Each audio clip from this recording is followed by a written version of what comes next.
எங்க இனி நான் டாக்டர் ஆகணுங்கிற லட்சியத்தை அடைய முடியாதோ, என் கனவெல்லாம் வெறும் பகல் கனவா போயிருங்கிற பயத்துல இருந்துட்டு இருந்த நேரத்துலதான் எனக்கு ஒருத்தர் உதவி பண்ணாரு.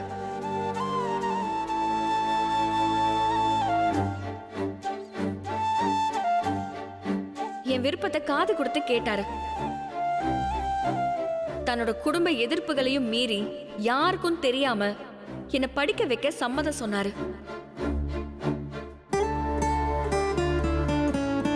சொன்ன மாதிரி என்ன படிக்கவும் வச்சாரு.